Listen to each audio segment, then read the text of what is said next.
coming at all. There's just a little pad on rope.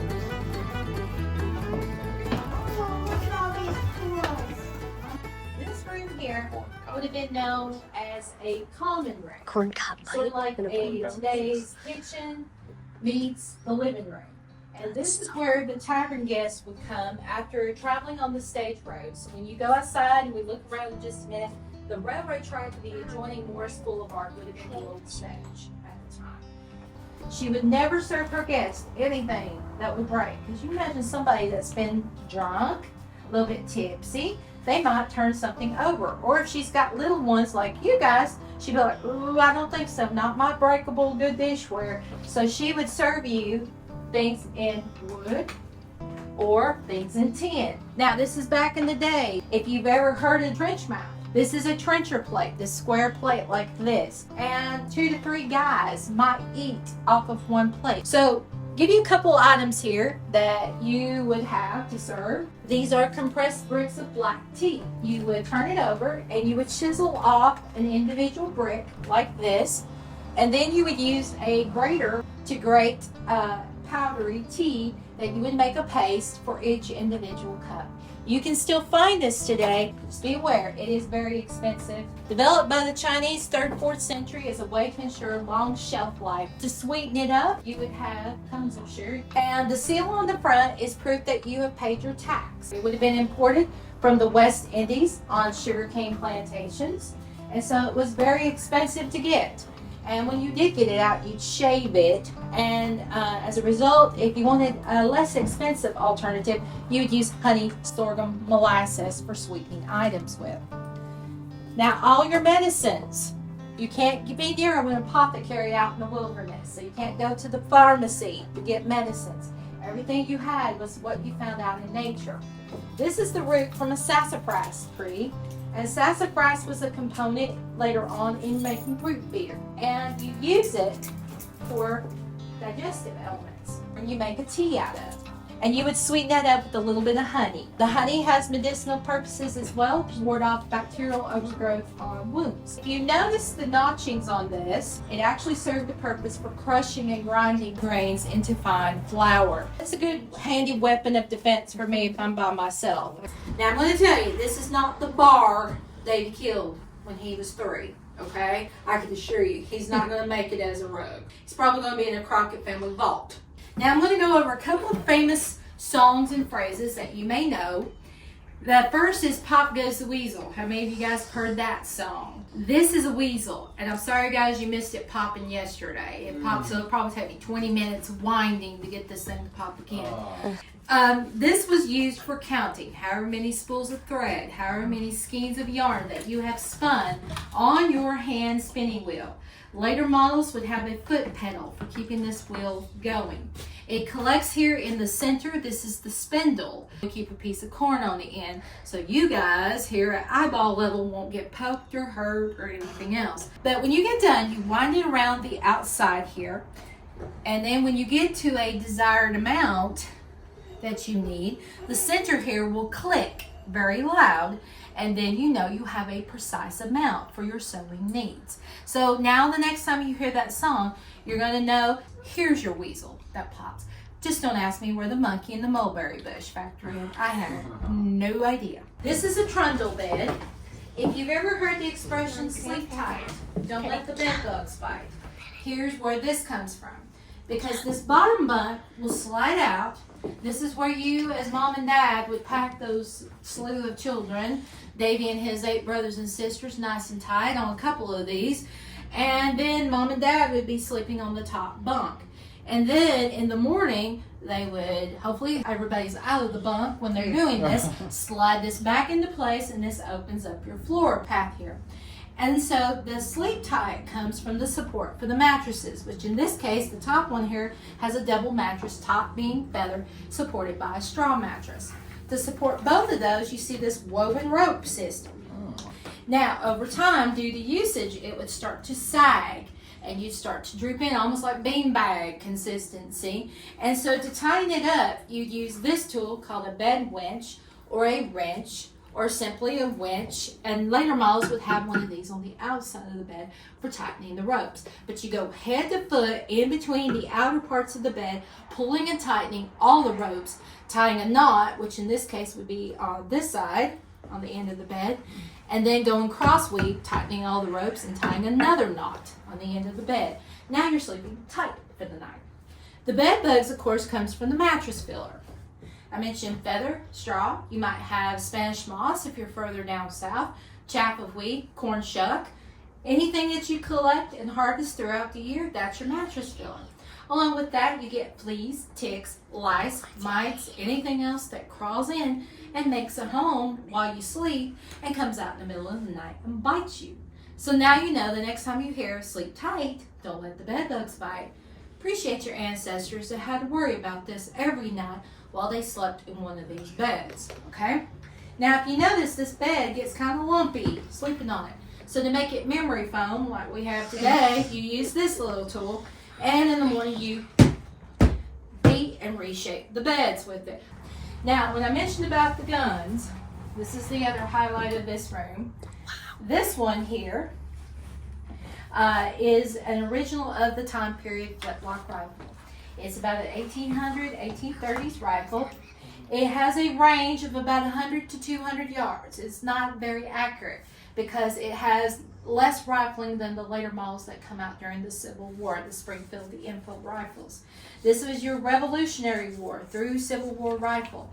Davey was a skilled shot with one of these. He won several shooting matches throughout his life, and I'm going to pass around in just a minute his gun. That's a replica with the original being housed in Knoxville, Tennessee, and explain about that. But ladies, don't think we get out of it either, because when our men folk are away, and you're welcome if you want to get a heft, it's about 15 pounds. Yeah, they're heavy, about 15 pounds. We have to know how to use one of those too. Oh, can you imagine shooting it? That's a heavy rifle. Oh my gosh. So there you go. Yeah, that's not easy to free. No. So while you're looking at that one, I'm going to talk about, this is Davey's gun. This is a model of Davey's gun.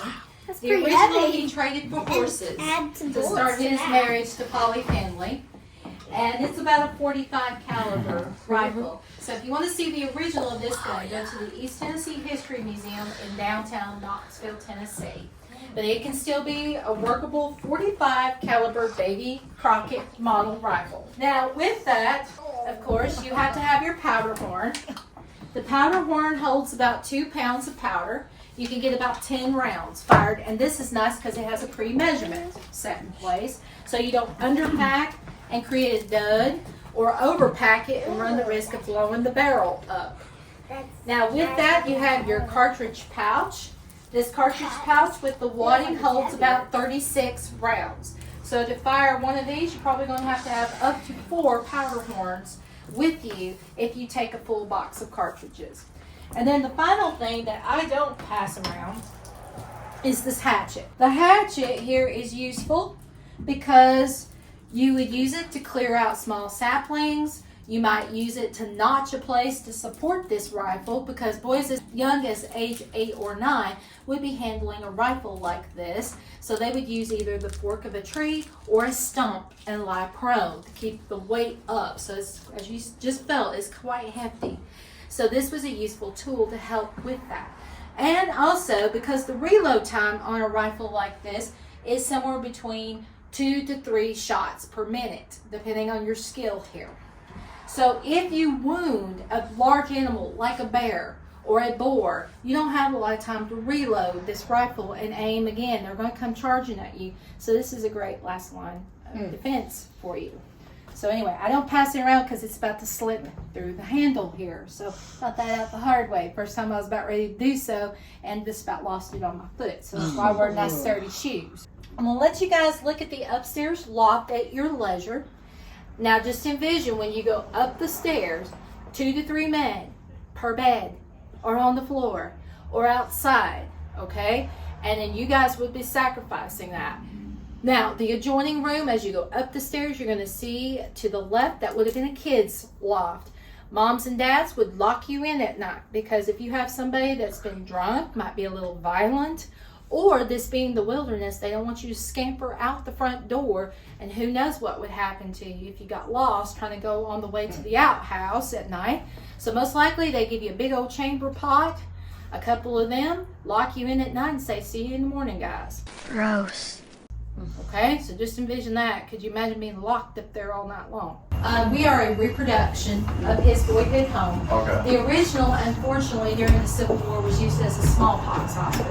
Oh. And because of that, they had to completely burn it down. Aww. And then everything, though, that we used to reconstruct it, from the lumber, the beams, the logs, came from Look at various that. schoolhouses, log cabins, mercantile shops, dating up the time period. So So, it's pretty accurate. yeah, except for the addition of the Mom, bed. come see That the would kids' not have been a part of Okay. the Come see the original kids' building. log. They couldn't Look, afford Daddy. it. I already went up there and scared You the did? kids' log. I want to go to the You're scared? Why are you scared? Cool spot to sleep. Mom. What? Look at that's the place. Oh, this is the kids' room that they would lock? Yep. It doesn't seem sturdy, so that's why I don't want to go. Oh, I'm sure it's pretty sturdy. And look, Mom. What? Look, this is the door that you closed to lock them in. 2 to 3 men per bed up here.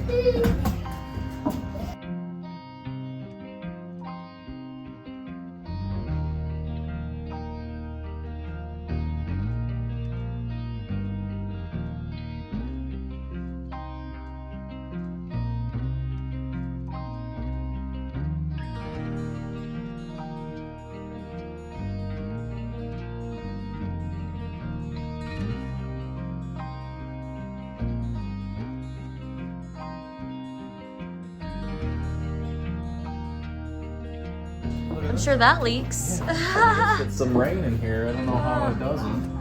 Oh, I'm sure it probably does. This is probably durable wood.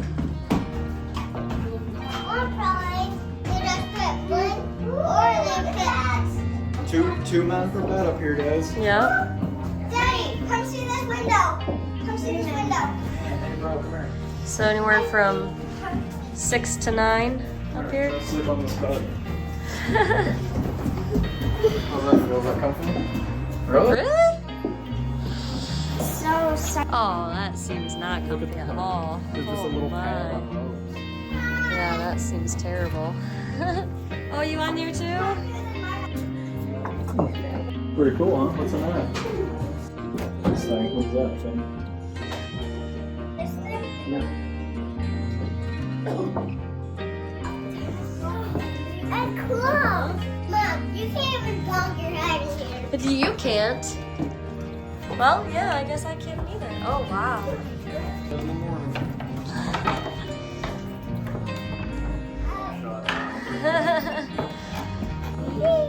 Oh, I just hit my head. That's a small doorway. Oh, I'm sorry, bro. Stepped on this. Ooh, that's slippery wood, too. Thank you. Are we gonna go downstairs? Yeah. Oh, here's the clay pots they gave us. Oh, yeah. Look at it, light switch. Oh.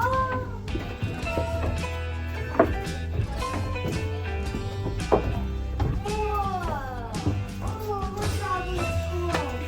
Machete. A butter churn? Oh, that's how they made butter. They would shake it back and forth and eventually it would make butter. Cider press. That's cool.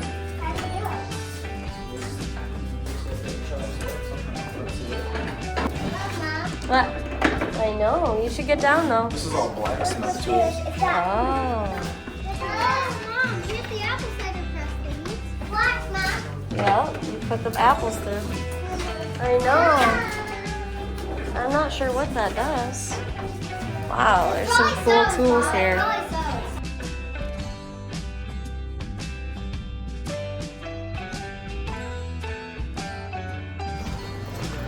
All right.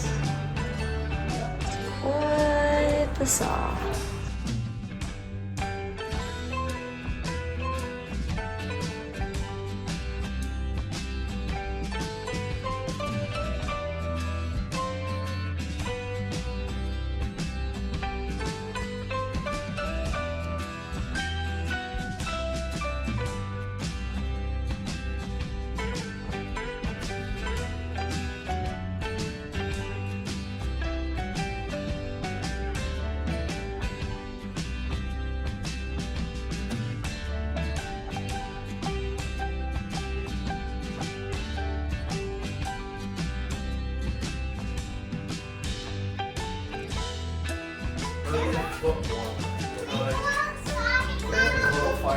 inside. Oh my goodness. Yeah. Put your feet on it. That's pretty cool.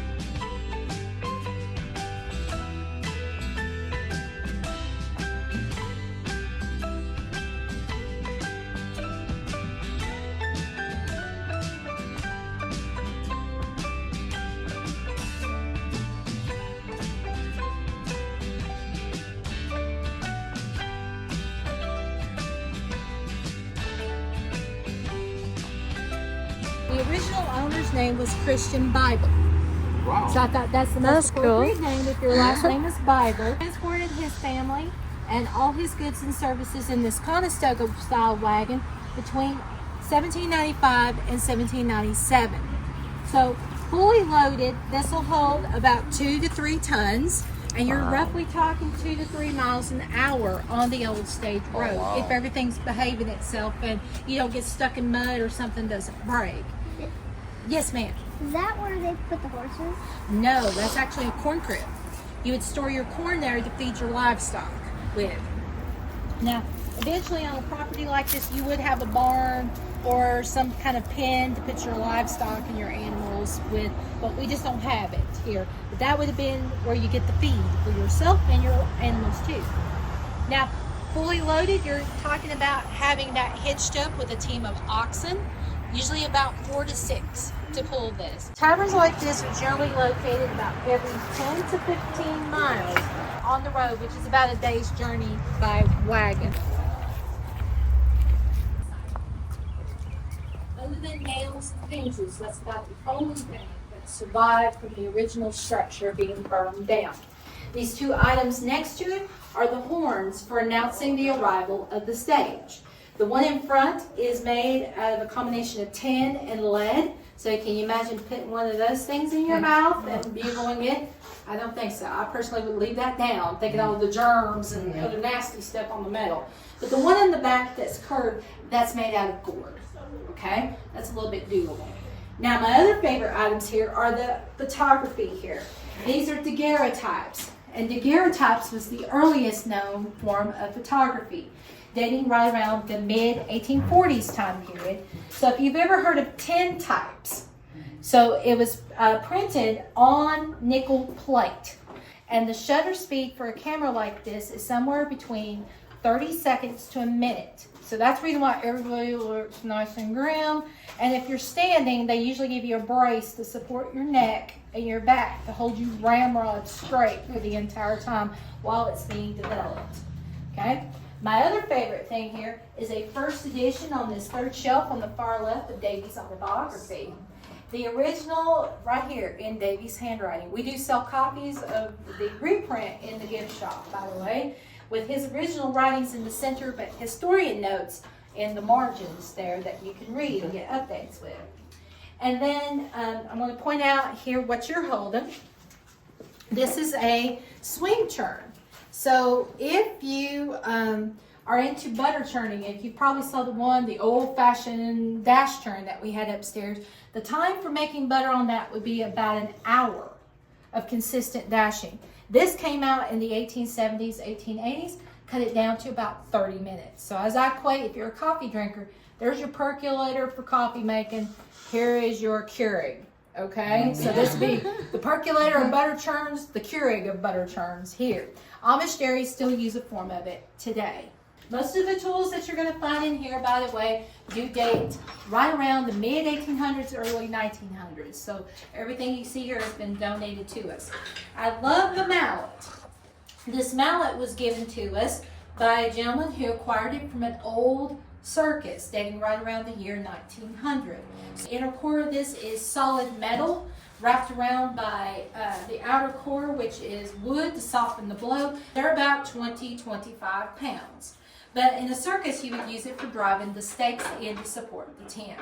Now this would have been used on a farm for driving in fence posts or knocking out stumps, any kind of heavy duty jobs that today you would use a sledgehammer for, if you can envision that's the modern equivalent. Now the women's equivalent is the irons.